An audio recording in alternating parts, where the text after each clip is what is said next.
朋友们，面对纷繁复杂的外部环境呢，我们总说要保持如如不动，那到底什么才是如如不动？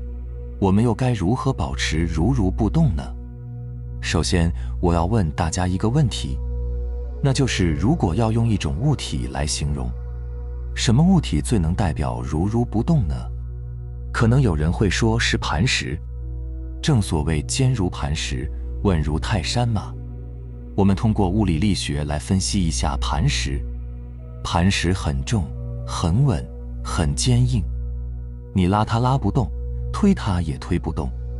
用力学描述拉和推，就是你拉它多大力，它就有多大反作用力；你推它多大力，它也有多大反作用力。总之，它是通过反作用力来保持不动的，而且作用力越大，反作用力也就越大。如果把磐石比作一个人的性格呢？这个人是什么性格？想想这人倔不倔，执着不执着，推也推不动，拉也拉不动。你给他多大力，他就给你多大反作用力。很多修行人就是这样理解如如不动的，并且还是这么修的。用功的时候特别精进，不用功的时候脾气又臭又硬，这显然不是真正的如如不动，因为他的心动了，对外发力了。那到底什么才是如如不动呢？其实真正的如如不动是水，抽刀断水，水更流。你打它、砍它、摔它，它会有反应吗？它还是原来的水。可能有人会说，我打水，水动了啊。好，那虚空呢？你把东西放到虚空中，虚空变没变呢？你把屋子填满，虚空动没动呢？其实没变也没动。那为什么说水动了呢？因为你的注意力在其形，而不在其心。磐石形未动，而心动；水心未动，而行动。虚空也是如此，动不动在于心，不在于行。想要如如不动，不是靠抗拒，而应该是把心松开。刚才讲磐石时，可能还会有人说力量不够大，所以不动。如果力量够大呢？比如来个开山斧，会不会两败俱伤？但如果用开山斧砍水、砍空气呢？结果是过而不流，而不是阻挡和对抗。水和虚空的做法是随波逐流，即随顺，随顺即为不动。好，回到我们自己，那个不动的是我们的肉人吗？当然不是了。你的肉人每天都在动，每时每刻都在动。就算你在那儿打坐冥想，你的五脏六腑，你的血液也都在动，不是吗？那不动的是什么呢？是本心，是那个本来，它永远都不会动。好，那动了又是指什么呢？我之前打过一个比方，就是你的意识被吃掉了。被什么吃掉了呢？被你随着外界的环境变化和无常的发生而升起的念头吃掉了。这种起心动念就是你的自动化反应，我们也叫做发生了业力纠缠。执念一起，本来在当下和本心在一起的意识立刻就被吃掉了。你失去了意识，就失去了觉知功能，失去了本心。这时候你就不再是你，那你就成为了你升起的那个念头，念头拉着对应的情绪，驱动着你的肉人进入了造业模式。这就是所谓的你在动了。如如不动呢，就是你能觉察到你动了，觉察到你的情绪，看到你在习气反应之下的执着，同时你知道本体不动，然后把动的心先放下，让自己不随念而走，随情绪而走，重新回到不动的本心上。当你重新从动回到了不动，从无意识回到了有意识，你就和你的觉知又在一起了。就拿评论区里的一个问题举例吧，有个朋友说自己很容易受到来自环境的影响，只要自己离开了熟悉的地方，就会很容易产生分别心、评判心和妄想心。这是为什么呢？首先，之所以会很容易受到外界环境的影响，有一个很大的原因就是神态散了，注意力总习惯于向外关注，而没有转向自己的内在。于是随便有个风吹草动，心就跟着乱了。我们看世上的任何东西呢，都要轻松，眼睛要会看东西。一般人看花看风景呢，那个眼神看到好的花就都盯到花的上面去了。错了，你出去看风景要叫风景跑到你眼睛里来，看花要把花的精神收到你的眼睛里，看山水要把山水的精神收到你的眼里。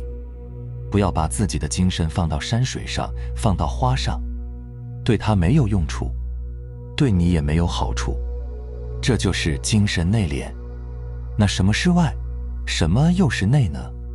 只有真正的你，也就是你的本心才是内，除此之外的一切都是外，包括你的身体、念头、感受、情绪，这些通通都是外。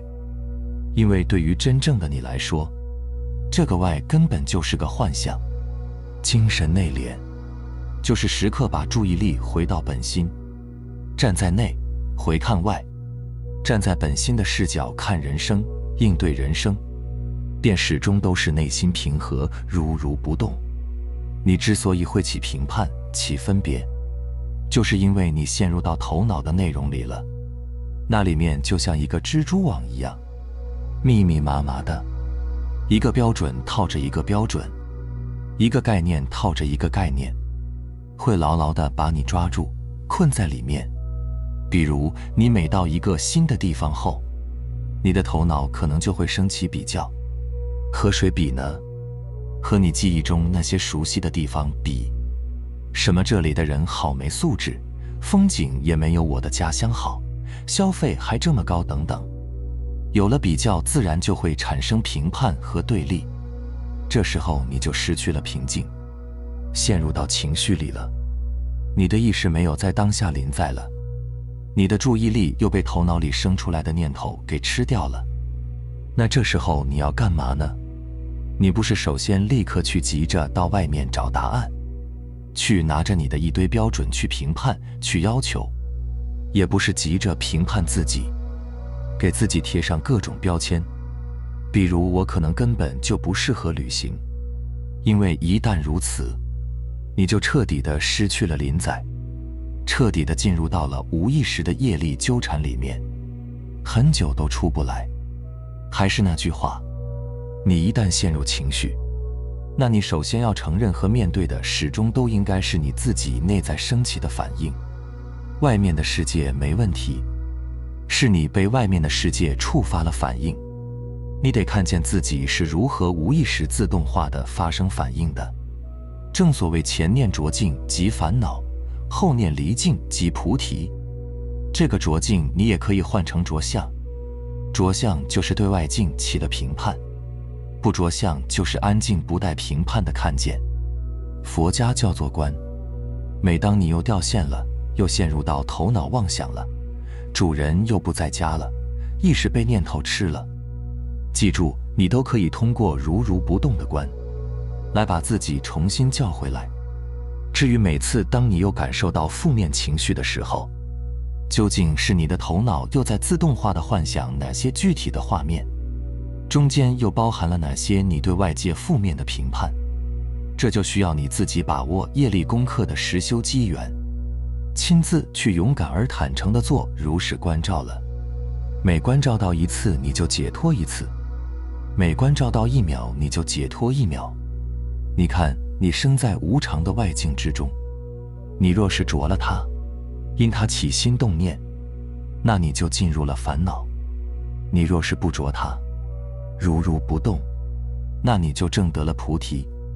需要注意的是，我们说的心如如不动，并不是说就不能有起心动念了。慧能大师有一首流传很广的偈子：慧能无伎俩，不断百思想，对境心竖起，菩提作么长。意思呢，就是说慧能并没有什么特殊的本事，能让自己对着外境不起心动念。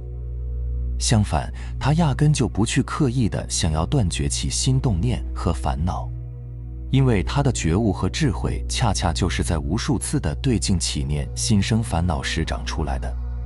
我们时时刻刻都在外境之中，只是一念烦恼，一念菩提，那这不就相当于人人都在菩提树下吗？这个无常变幻的外部世界，其实就是我们开悟的菩提树下，就是供我们开悟的道场。只要我们能提起一念觉知，离开和外境的纠缠，那就会从烦恼转为菩提了。只要我们又一念迷失于外境纠缠，那就又从菩提堕入烦恼了。所以在当下充满觉知，这永远都是你生命的第一课题。你得以觉知面对外面世界的发生，而不是以你的那些自动化反应。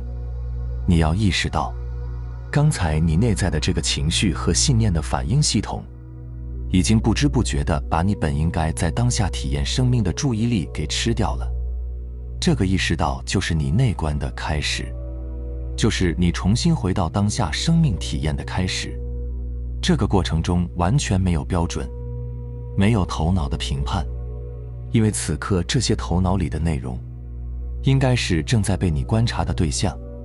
好，听到这里，其实我并没有给大家讲什么大道理，我只是在告诉大家，如何给你的大脑设置一个开关。你要以情绪作为一个提示闹钟，做到一旦意识到自己陷入了对应的情绪，就知道那个开关又被自动打开了，然后立刻对你的头脑提起觉知。你要立刻看到你的头脑此刻正在联想什么了，觉察到一切都是你头脑所幻想出来的，并非现实的当下。那现实的当下是什么呢？是在你面前的一切风景，是真真实实的此时此刻，而不是你脑袋里正在联想、正在评判的那些虚妄的念头。最后，我们来一起回忆一下我之前教给大家的一个修炼如不动的方法。首先，闭上眼睛，想象自己是通透无形的，让那些能够引发你本能反应的所有外界因素都能够从你的身躯之中径直穿过，有点类似于佛家所讲的将自我予以虚化、放空。倘若你都不存在了，那么外界的任何东西自然也就无法将你带走。可能我突然这么一说，你一时难以体会领悟，那也无妨。你可以先从各类琐碎小事入手进行练习。比如你在下班路上碰到了漫长的堵车，于是你下意识地做出了本能反应，烦躁与恼怒之情油然而生，这类负面且消极的情绪便由此产生了。但是请问你发怒的意图究竟是什么呢？其实只要你略微进行一番审视，就会发觉你的愤怒压根就毫无目的。你总不至于认为凭借你此刻的愤怒，就能够让堵塞的道路瞬间通畅吧？毕竟你又没有特异功能，所以你此时的愤怒，除了让你自己陷入痛苦与煎熬之中以外，毫无目的可言，更没有任何实际效用。那你为何还要滋生这种愤怒呢？你到底想要怎样呢？随着对问题本质的逐步深入探究，你就会发现催生愤怒的并非是你自身，而是你的思维。它就如同一台预先设定好程序的计算机一般，整个过程是全然自动化、机械化的，是毫无意识的。实际上，你所有的消极心态从本质上来说都是一种对当下现状的抵触反抗，仿佛长久以来，你的思维都在努力让你坚信这种抵触能够协助你化解当下正在发生的实际难题。然而回顾我们过往的人生经历，你就会察觉到这不过是一个巨大的虚幻泡影。抵触并不能解决任何问题，这些以抗拒当下真实情形作为本质的负面情绪、消极心态，对于你当下所处的情境根本就无法产生哪怕是一丝一毫的积极作用，并且它们只会让你的处境愈发糟糕。你不妨回想一下，是否果真如此？思维所制造出来的抵触，在我刚刚提及的堵车这个事例当中，其实就是你的烦躁与愤怒。所以真正让你难受不堪的是堵车吗？并非如此。真正对你进行折磨的，实际上是你的思维因之而催生的对当下的抗拒。这便是为何我会讲，生活其实就是最佳的修行场所。